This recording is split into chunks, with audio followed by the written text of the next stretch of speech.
لہذا آج کے دن کو کثرت درود کے ساتھ گزارنے کی سعادت پانی چاہیے،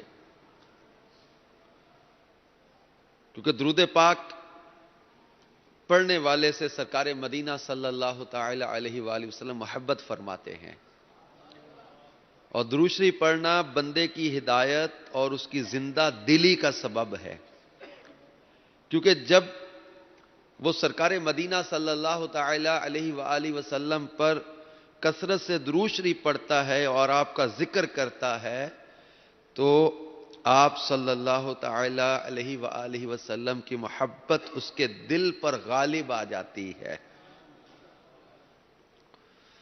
اور درود پاک پڑھنے والے کا یہ اعزاز بھی ہے کہ سرکار مدینہ صلی اللہ تعالی علیہ وآلہ وسلم کی بارگاہ بے کس پناہ میں اس کا نام پیش کیا جاتا ہے اور اس کا ذکر کیا جاتا ہے۔ صلو علی الحبیب صلی اللہ تعالی علی محمد وعلی آلہ وصحبہ وبارک وسلم۔ صلاۃ و سلاما علیک یا سیدی یا سیدی یا مکی یا مدنی یا عربی یا ہاشمی یا سیدی یا رسول اللہ۔ میٹھے میٹھے اسلامی بھائیوں، جو دعوت اسلامی کے عالمی مدنی مرکز فیضان مدینہ میں جمعہ کے لیے حاضر ہیں، اور مدنی چینل کے ناظرین جو یہاں ہونے والا جمعہ کا بیان براہ راست سننے دیکھنے کی سعادت حاصل کرتے ہیں۔ صفر المظفر کا مہینہ، اس میں کئی اولیاء کرام کے اعراس کا سلسلہ بھی ہوتا ہے، یعنی عرس، جیسے کہ آج 17 صفر المظفر ہے تو امیر اہل سنت کی والدہ ام عطار کا یوم عرس ہے آج۔ پھر 25 صفر المظفر سیدی اعلی حضرت امام اہل سنت کا عرس ہے، یوم رضا کی دھوم ہے، اور حضور سیدنا داتا علی حجویری رحمت اللہ تعالی علیہ کا عرس پاک بھی ہے۔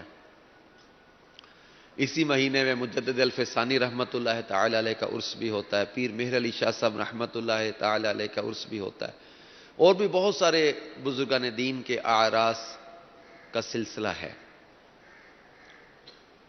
تو عرس اصل میں عروس سے نکلا ہے، یعنی جیسے وہ مشکات شریف میں حدیث پاک ہے کہ جب قبر میں سوالات ہوتے ہیں اور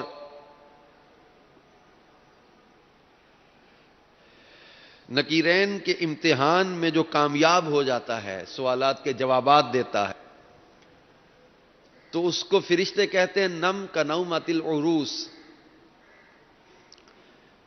کہ ایسے سو جا جیسے دلہن سو جاتی ہے، جس کو سوائے اس کے پیارے کے کوئی نہیں اٹھا سکتا۔ تو چونکہ اس دن نکیرین نے ان کو عروس کہا، اس لیے وہ دن روز عرس کہلایا، یا اس لیے بھی اس کو یوم عرس کہا جاتا ہے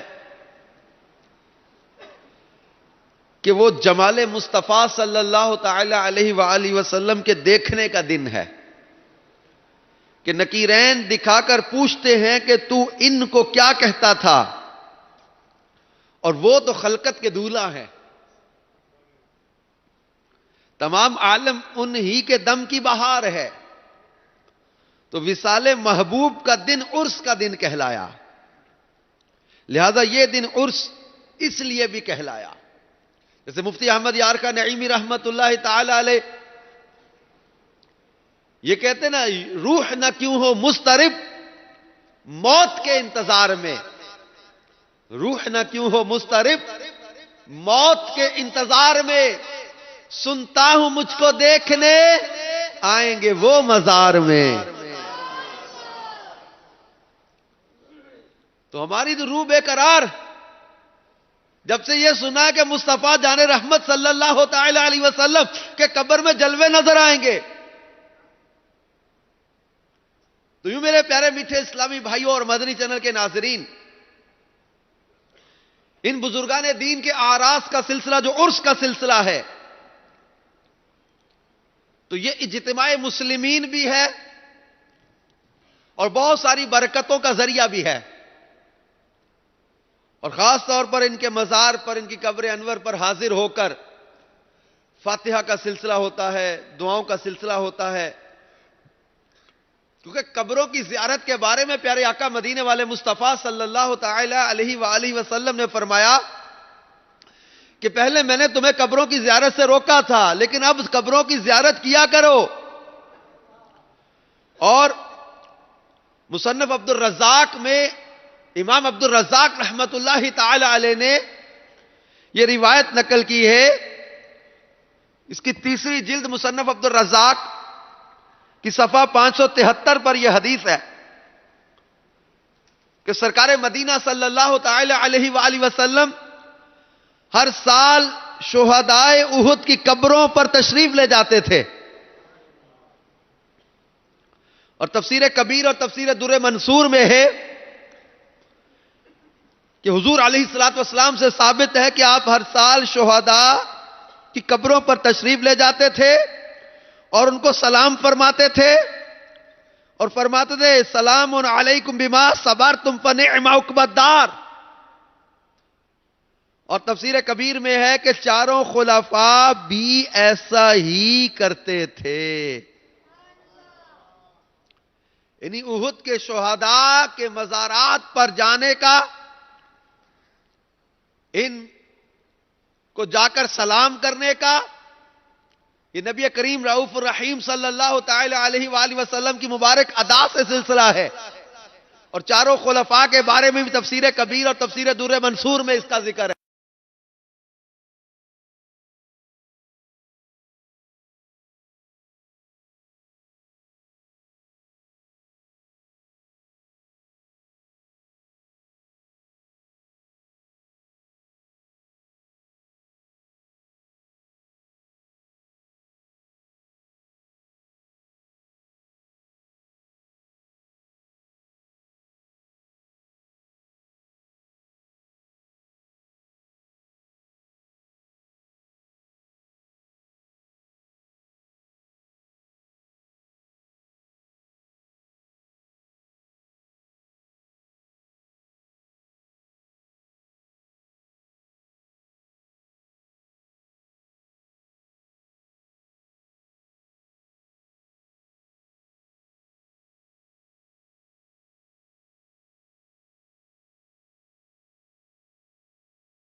کی حفاظت کے لیے یہ صالحین، یہ نیک لوگ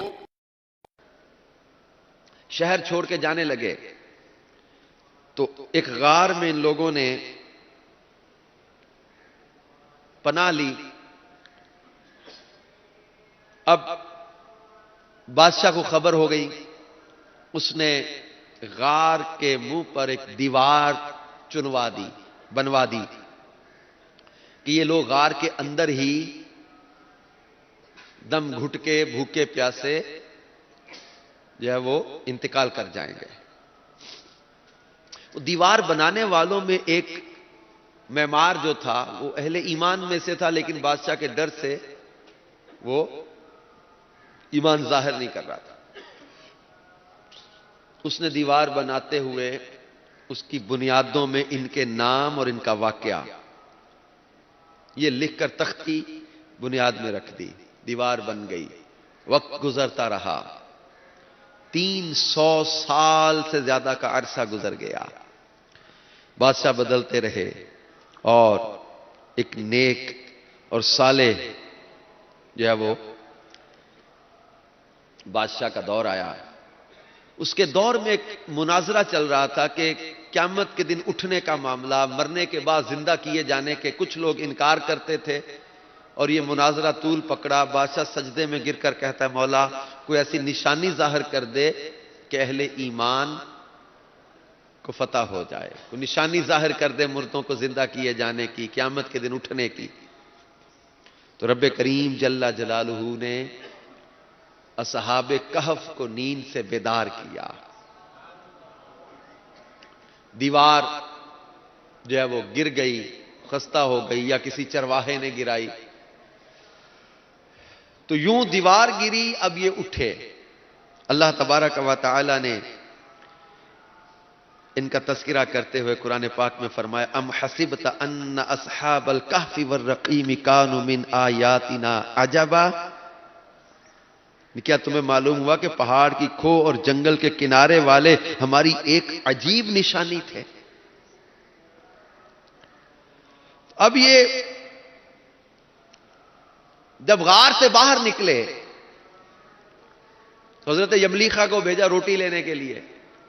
یہ نان بھائی کی دکان پہ گئے، دیکھا تو باہر منظر ہی بدلا ہوا ہے، اللہ تعالیٰ کا نام لیا جا رہا ہے، شہر کا نقشہ ہی بدلا ہوا ہے۔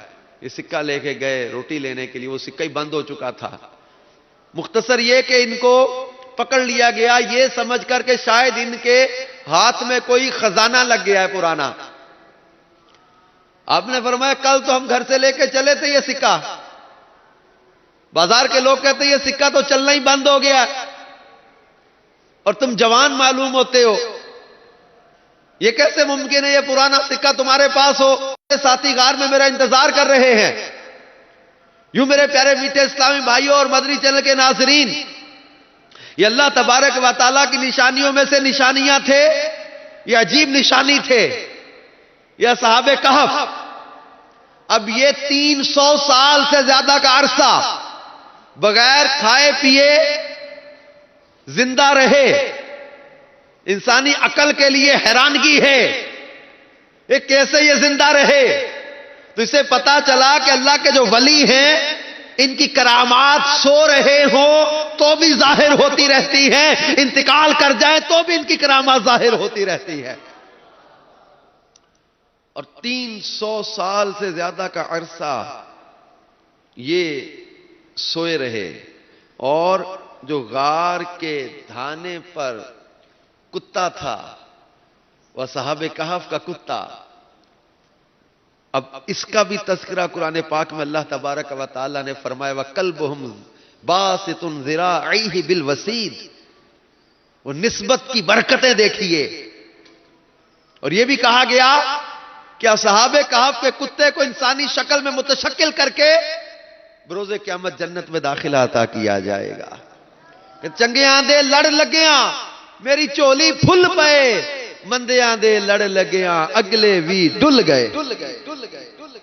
اب اصحاب کہف کے ناموں کے خواص بیان کرتے ہوئے حضرت عبداللہ ابن عباس رضی اللہ تعالی عنہما سے روایت ہے کہ اصحاب کہف کے ناموں کا تعویذ 9 کاموں کے لیے فائدہ مند ہے: بھاگے ہوئے کو بلانے کے لیے، اور دشمنوں سے بچ کر بھاگنے کے لیے، آگ بجھانے کے لیے کپڑے پر لکھ کر آگ میں ڈال دے، بچوں کے رونے اور تیسرے دن آنے والے بخار کے لیے، درد سر کے لیے دائیں بازو پر باندھے، ام الصبیان کے لیے گلے میں پہنائے، خشکی اور سمندر میں سفر محفوظ ہونے کے لیے، مال کی حفاظت کے لیے، عقل بڑھنے کے لیے، گناہگاروں کی نجات کے لیے، یہ 9 قسم کے کاموں کا تذکرہ کیا ہے تفسیر ساوی جلد 4 صفحہ 191 پر۔ اب میرے پیارے میٹھے اسلامی بھائیوں اور مدنی چینل کے ناظرین غور کیجئے کہ یہ اصحاب کہف بنی اسرائیل کے اولیاء ہیں، ان کا نام جلتی آگ میں لکھ کر ڈال دیا جائے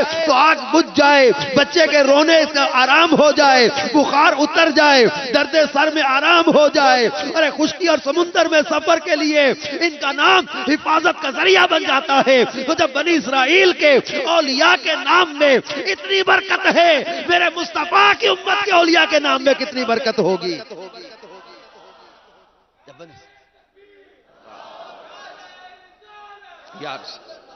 جب بنی اسرائیل کے اولیاء ان کا نام گھر کے دروازے پر لکھ کر لٹکا دو تو شیطان داخل نہ ہو، کشتی میں ہو تو کشتی نہ ڈوبے، تو میرے مصطفیٰ جان رحمت صلی اللہ تعالی علیہ وآلہ وسلم کی امت ساری امتوں میں افضل، ان کی امت کے اولیاء ہر امت کے ولی سے افضل۔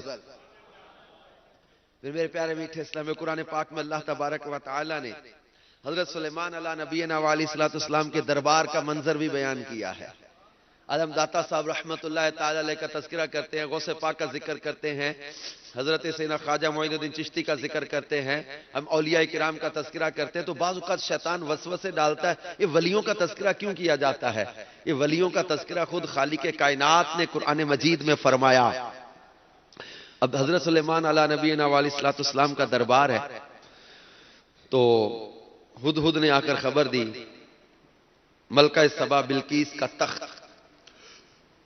وہ جو شاہی تخت تھا وہ 80 گز لمبا اور 40 گز چوڑا تھا، یہ سونے چاندی اور طرح طرح کے جواہرات اور موتیوں سے آراستہ تھا، دنیا کا عجیب و غریب یہ تخت تھا اور بہت بڑا تخت۔ حضرت سلیمان علیہ نبینا علیہ السلام نے قاصد اور ہدایہ اور تحائف بھیجے، بلقیس نے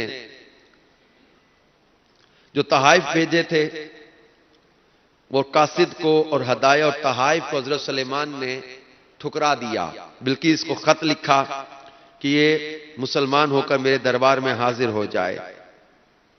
اب بلقیس جو ملکہ تھی وہ آ رہی ہے آپ کے دربار کی طرف۔ آپ حضرت سلیمان علیہ نبینا علیہ السلام کے دل میں خواہش پیدا ہوئی کہ وہ تخت اس کے آنے سے پہلے میرے دربار میں آ جائے، اور فاصلہ کتنا؟ کم و بیش 1 مہینہ جانے کا سفر، 1 مہینہ آنے کا سفر، ملک سبا اور فلسطین کا۔ اب اللہ تعالیٰ ارشاد فرماتا ہے، حضرت سلیمان نے کہا قال یا ایھا الملأ ایکم یأتینی بعرشھا قبل ان یأتونی مسلمین۔ سلیمان نے فرمایا درباریوں تم میں کون ہے کہ وہ اس کا تخت میرے پاس لے آئے قبل اس کے کہ وہ میرے حضور مطیع ہو کر حاضر ہوں۔ قال عفریت من الجن انا آتیک بہ قبل ان تقوم من مقامک۔ ایک بڑا خبیث جن بولا میں وہ تخت حضور میں حاضر کر دوں گا قبل اس کے کہ حضور اجلاس برخاست کریں۔ وَإِنِّي عَلَيْهِ لَقَوِيٌّ أَمِينٌ، اور میں بے شک اس پر قوت والا امانت دار ہوں۔ حضرت سلیمان علیہ نبینا علیہ السلام کے دربار کا ایک خاص وقت تھا، بعض نے لکھا کہ چاش تک، بعض نے لکھا ظہر تک، تو یہ صبح سے لے کر آپ کے دربار کا وقت تھا۔ بڑا جن عفریت من الجن، بڑا جن بولا، اس نے کہا کہ میں کتنی دیر میں قبل ان تقوم من مقامک، آپ کی جگہ سے اٹھنے سے پہلے لے آؤں گا۔ حضرت سلیمان علیہ السلام نے فرمایا اس سے بھی جلد وہ تخت میرے دربار میں آ جائے۔ تو اب قرآن پاک میں اللہ کریم ارشاد فرماتا ہے قال الذی عنده علم من الکتاب، وہ بولا، اس نے عرض کی قال الذی عنده علم من الکتاب، جس کے پاس کتاب کا علم تھا، انا آتیک بہ قبل ان یرتد الیک طرفک، کہ میں اسے حضور میں حاضر کر دوں گا ایک پل مارنے سے پہلے. یہ قال الذی کون ہے؟ حضرت آصف بن برخیہ، جو اس میں اعظم جانتے تھے اور با کرامت ولی تھے. اللہ کے ولی حضرت آصف بن برخیہ کہتے ہیں کہ میں آپ کی بارگاہ میں وہ تخت لے آؤں گا پلک جھپکنے سے پہلے. چنانچہ حضرت آصف بن برخیہ نے روحانی قوت سے بلقیس کے تخت کو ملک سبا سے بیت المقدس تک حضرت سلیمان علیہ السلام کے محل میں کھینچ لیا، اور وہ تخت زمین کے نیچے نیچے چل کر لمحہ بھر میں حضرت سلیمان علی نبینا وعلی السلام کی کرسی کے قریب نمودار ہو گیا. اب یہاں میرے پیارے میٹھے اسلامی بھائیوں اور مدنی چینل کے ناظرین، اب غور کیجئے. حضرت مفتی احمد یارکا نعیمی رحمت اللہ تعالی علیہ اسی کے تحت ارشاد فرمایا کہ اسی آیت سے اللہ کے ولی کی طاقت کا، اللہ کے ولی کے تصرف کا، اللہ کے ولی کے علم کا، اللہ کے ولی کے اختیار کا پتہ چلا. حضرت آصف بن برقیہ ملک سبا کبھی گئے نہیں تھے. کس سے رستہ پوچھا؟ اتنا بڑا تخت کھینچ کے لے آئے. طاقت، تصرف، اختیار، قبضہ، قدرت، یہ سب اللہ تعالیٰ کی عطا سے ہے. جب آصف بن برقیہ کے بارے میں قرآن مجید میں یہ طاقت، قوت، اختیار اور علم کا یہ شان، ان کی شان و عظمت کا یوں تذکرہ مل رہا ہے، یہ ان کی کرامت تھی کہ اتنا بڑا تخت جب پلک جھپکنے میں جب ملک سبا سے فلسطین کھینچ لائے تو جب بنی اسرائیل کے اولیاء کی یہ شان و عظمت ہے. حضرت سلیمان کے امتی، حضرت سلیمان کی امت کے ولی حضرت آصف بن برقیہ میں یہ طاقت اور اختیار ہے، تو میرے آقا مدینے والے مصطفیٰ صلی اللہ تعالی علیہ وآلہ وسلم کی امت کے اولیاء کی طاقت اور تصرف کا عالم کیا ہوگا؟ جاری ہے. تو میرے پیارے میٹھے اسلامی بھائیوں اور مدنی چینل کے ناظرین، اللہ تبارک و تعالی نے ان اللہ کے پیاروں کے قرب میں مانگی جانے والی دعاؤں کی عظمت کو بھی بیان کیا. حضرت زکریا علی نبینا وعلی السلام کا ذکر کیا قرآن پاک میں. یہ بی بی مریم جو اللہ کی ولیہ ہیں، ان کے پاس محراب میں جو ان کی عبادت کی جگہ تھی، وہاں جاتے تو سردی کے موسم میں گرمی کے پھل اور گرمی کے موسم میں سردی کے پھل پاتے. حضرت زکریا علی نبینا وعلی السلام حیران ہو کر پوچھتے کہ اے مریم،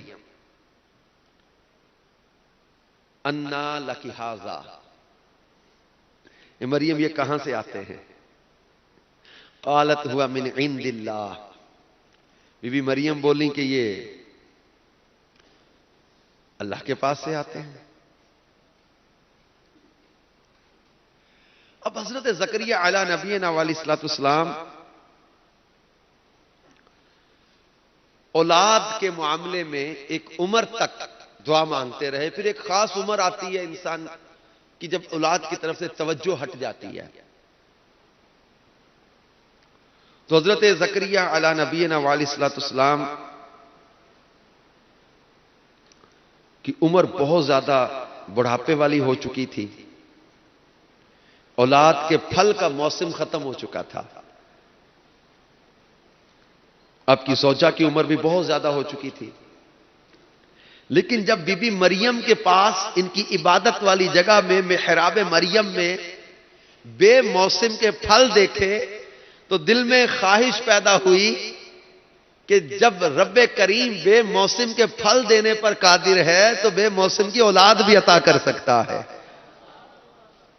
چنانچہ رب کریم جل جلالہ نے قرآن مجید میں اس کا تذکرہ کیا. کلما دخل علیہا زکریا المحراب وجد عندها رزقا قال یا مریم انا لک ھذا قالت هو من عند الله ان الله يرزق من يشاء بغير حساب. هنالك دعا زكريا ربه قال رب هب لي من لدنك ذرية طيبة انك سميع الدعاء. فنادته الملائكة وهو قائم يصلي في المحراب أن الله يبشرك بيحيى مصدقا بكلمة من الله وسيدا وحسورا ونبيا من الصالحين. ترجمہ کنز الایمان. جب زکریا اس کے پاس اس کی نماز پڑھنے کی جگہ جاتے، اس کے پاس نیا رزق پاتے، کہا اے مریم یہ تیرے پاس کہاں سے آیا؟ بولی وہ اللہ کے پاس سے ہے، بے شک اللہ جسے چاہے بے گنتی دے. یہاں پکارا زکریا اپنے رب کو، ہنالک دعا زکریا ربا. یہاں پکارا زکریا اپنے رب کو، بولا اے رب میرے مجھے اپنے پاس سے دے ستھری اولاد، بے شک تو ہی دعا سننے والا. تو فرشتوں نے اسے آواز دی اور وہ اپنی نماز کی جگہ کھڑا نماز پڑھ رہا تھا. بے شک اللہ آپ کو مجدہ دیتا ہے یحییٰ کا، جو اللہ کی طرف کے ایک کلمہ کی تصدیق کرے گا، اور سردار اور ہمیشہ کے لیے عورتوں سے بچنے والا، اور نبی ہمارے خاصوں میں ہے. یہ قرآن پاک کی آیات مبارکہ کا ترجمہ سورہ آل عمران کی آیت 37 سے 39 تک کنز الایمان سے میں نے بیان کیا. اب اس واقعہ کو بیان کر کے ہمارے بزرگوں نے بہت پیارے پیارے مدنی پھول عطا کیے. تفاسیر قرآن میں ان آیات کو بیان کر کے ان آیات مبارکہ کا ترجمہ تفسیر پڑھنے سے وہ بہت زیادہ ذہن کے بند دریچے کھلتے چلے جاتے ہیں. حضرت بی بی مریم اللہ کی ولیہ ہے، ٹھیک ہے، بی بی مریم اللہ کی ولیہ ہیں، صاحب کرامت اور مرتبہ ولایت پر فائز، کیونکہ خدا کی طرف سے ان کی محراب میں پھل آتے تھے. اور یہ ان کی واضح کرامت ہے کہ بغیر کسی ظاہری اسباب کے ان کی محراب میں سردی کے موسم میں گرمی والے پھل اور گرمی کے موسم میں سردی والے پھل. تو اب اس واقعے سے یہ بھی پتا چلا کہ اللہ کے پیارے جہاں عبادت کریں وہ جگہیں بھی متبرک ہو جایا کرتی ہیں. اللہ والے جہاں عبادت کریں وہ جگہیں بھی بابرکت ہو جاتی ہیں، وہ جگہ بھی مقام میں قبولیت دعا ہو جاتے ہیں. ان جگہوں پر دعائیں مانگی جائیں دعائیں قبول ہوتی ہیں. حضرت زکریا پہلے بھی دعا مانگ چکے تھے مگر اس وقت اثر ظاہر نہ ہوا. ہنالک دعا زکریا ربہ، جب بی بی مریم کی محراب میں دعا مانگی تو یہاں ان کی دعا کو قبول کیا گیا. تو اللہ والوں کے قرب میں اور اللہ والوں کی وہ عبادت کی جگہوں میں جو دعائیں مانگی جاتی ہیں وہ قبول ہوتی ہیں.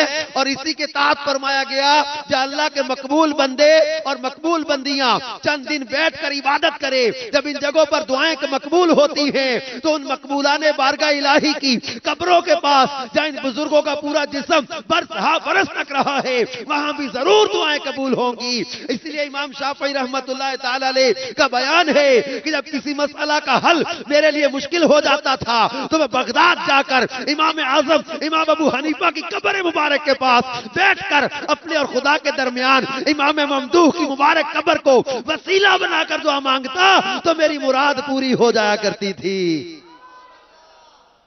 یہ اللہ والوں کے قرب میں مانگی جانے والی دعائیں قبول ہوتی ہیں. اور خاص ان کے جو دن آتے ہیں، جب عرس کا دن آتا ہے وہ خاص برکتوں کا دن ہوتا ہے، اور ان کے مزارات کے پاس حاضر ہو کر ان کے قرب میں دعائیں مانگنا، ان کے قرب میں جا کر اللہ کریم کی بارگاہ میں اپنی حاجات پیش کرنا یہ بزرگوں کا طریقہ رہا ہے. اور آج 17 صفر المظفر ام عطار یعنی امیر علیہ سنت کی والدہ ماجدہ کا بھی عرس ہے. ام عطار یہ اللہ کی نیک بندی تھی. اب اللہ تبارک و تعالی جل جلالہ نے ان کو عبادت کا ذوق عطا کیا. بیوہ ہونے کے باوجود انہوں نے صبر و شکر کی زندگی بسر کی. انہوں نے بڑی شفقتوں کے ساتھ بڑی اچھی تربیت کے ساتھ ہمارے شیخ طریقت امیر علیہ سنت اور ان کے بہن بھائیوں کی تربیت فرمائی. ام عطار کا تذکرہ کرتے ہوئے امیر علیہ سنت اپنی والدہ کا تذکرہ کرتے ہوئے فرماتے ہیں کہ والدہ محترمہ کا شب جمعہ، جمعرات اور جمعہ کی درمیانی رات میٹھا در باب المدینہ کراچی کے علاقے میں انتقال ہوا. اب سنیں جو اللہ کی یاد میں زندگی بسر کرتے ہیں. ہم لوگ بعض اوقات سوچتے ہیں کہ اللہ اللہ کریں گے زندگی صبر و شکر میں بسر کریں گے، ملے گا کیا؟ امیر سنت فرماتے ہیں موت کے وقت والدہ مجھے یاد کر رہی تھی، ہمشیرہ نے بتایا الحمدللہ کلمہ طیبہ اور استغفار پڑھنے کے بعد زبان بند ہوئی۔ بالخصوص غسل دینے کے بعد چہرہ نہایت ہی روشن ہو گیا تھا۔ جس حصہ زمین پر روح قبض ہوئی، اور طلب بات ہے یہ، جس حصہ زمین پر روح قبض ہوئی اس سے کئی دن تک خوشبو آتی رہی، اور خصوصاً رات کے اس حصے میں جس میں انتقال ہوا تھا طرح طرح کی خوشبوؤں کی لپٹیں آتی رہیں۔ سلام اس نیک خاتون پر، سلام ام عطار پر، ان کی قبر پر اللہ کی کروڑوں رحمتوں کا نزول ہو کہ جنہوں نے امیر اہل سنت جیسے بیٹے کی تربیت فرمائی۔ آج ام عطار کے عرس کے موقع پر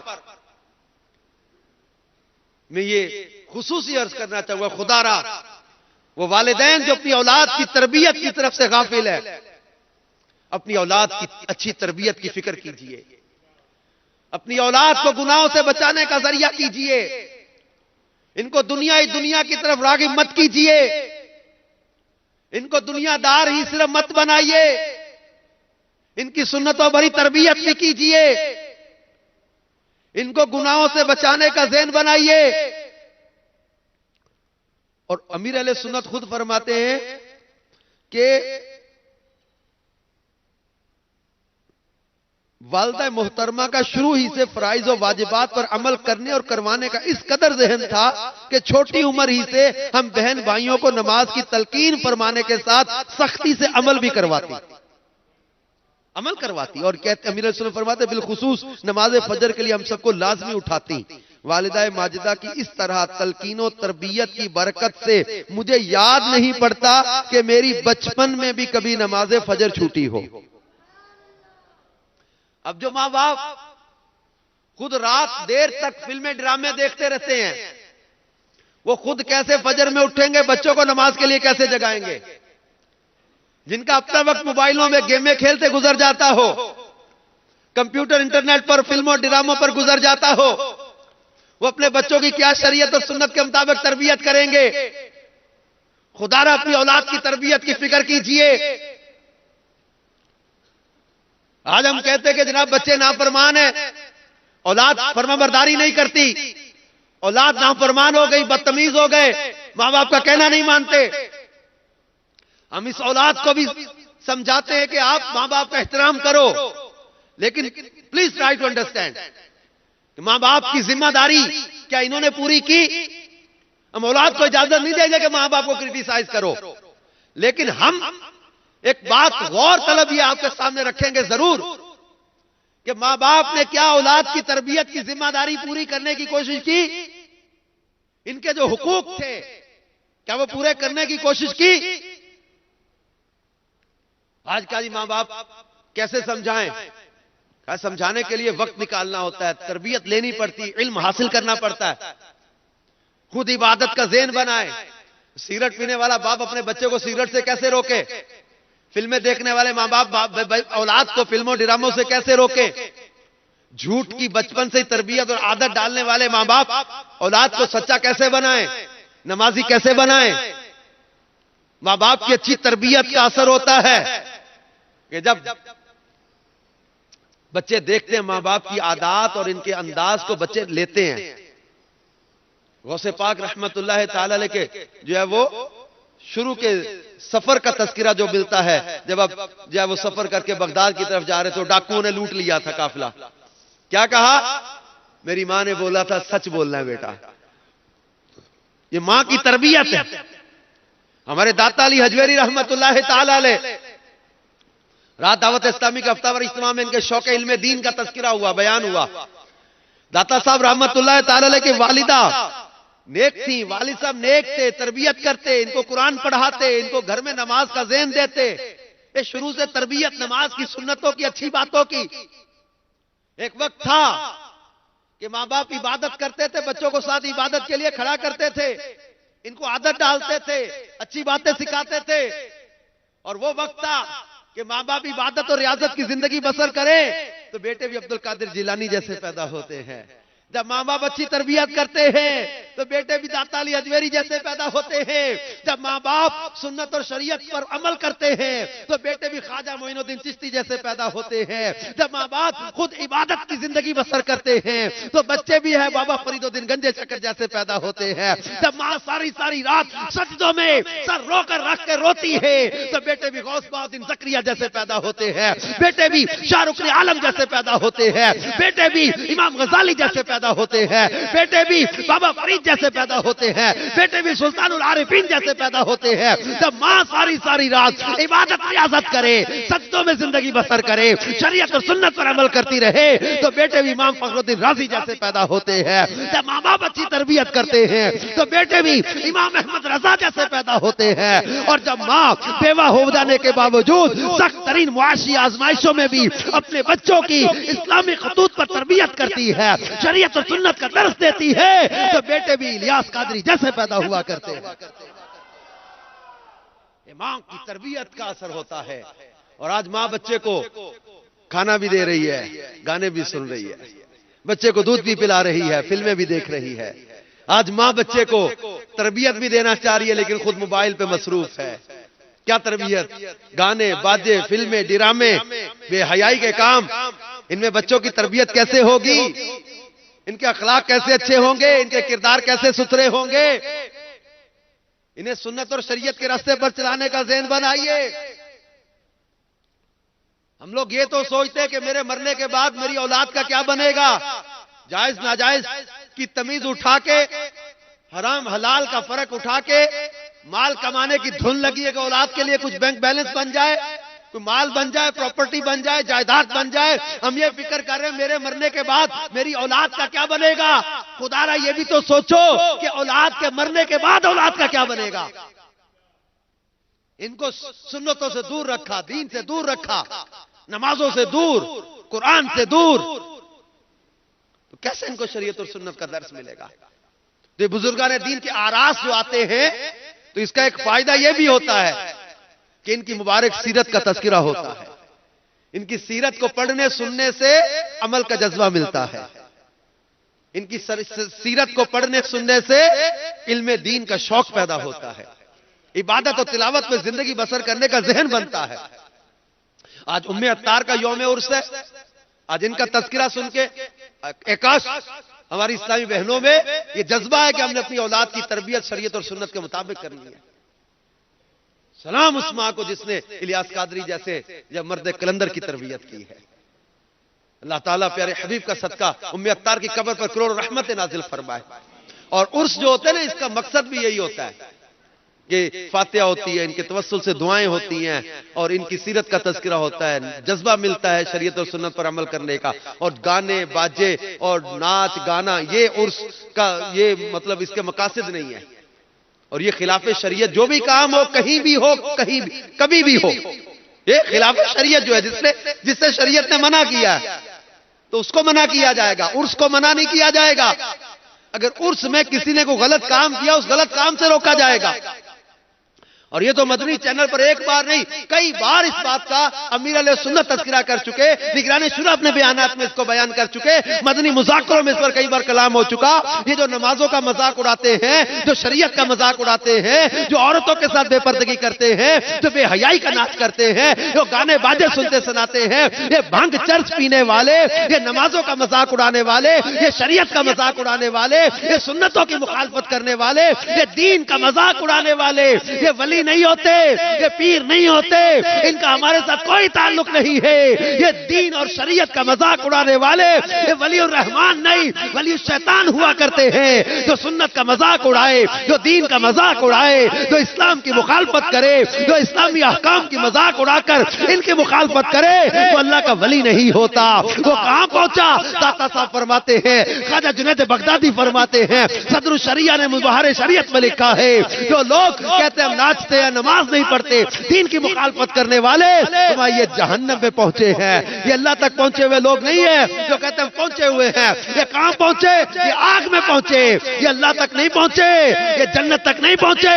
یہ اللہ رسول کا مذاق اڑا کے، اللہ رسول کے احکام کا مذاق اڑا کے، دین کا مذاق اڑا کے یہ سمجھتے ہیں پہنچے ہوئے ہیں۔ یہ پہنچے ہوئے نہیں۔ اور یہ یاد رکھیے، جاہلوں کے پیچھے مت جاؤ۔ بیماری آتی ہے، قرض آتا ہے، تکلیف آتی ہے، دکھ درد آ جاتے ہیں، لیکن ان دکھ درد کے مصائب کے معاملات میں گھبرا کر کبھی بھی کسی جاہل، بے عمل، کسی شریعت کے مخالف اور کسی دین کا مذاق اڑانے والے کے قرب میں مت بیٹھنا۔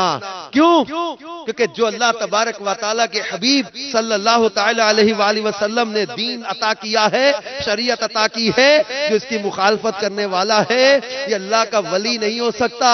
ہوا میں اڑتا ہو، چاہے جتنا بھی بڑا پہنچا ہوا نظر آئے، لیکن وہ اللہ کا دوست نہیں ہوتا۔ لہذا یہ ذہن بنا لے کہ ہم نے انشاءاللہ تعالی شریعت اور سنت کے مطابق زندگی بسر کرنی ہے، گناہوں سے بچتے ہوئے انشاءاللہ پرہیزگاری کا رستہ اختیار کرنا ہے۔ دعوت اسلامی کے مدنی ماحول میں رہیں گے، مدنی قافلوں میں سفر کرتے رہیں گے، نیکی کی دعوت کی دھوم مچاتے رہیں گے، انشاءاللہ عز و جل خود بھی عمل کا جذبہ ملے گا اور نیکی کی دعوت عام کرنے کا ذہن بنتا رہے گا۔ اللہ تعالی ہم سب کو ان اولیاء اکرام کی برکتیں عطا فرمائے، آمین بجاہ النبی الامین صلی اللہ تعالی علیہ وآلہ وسلم۔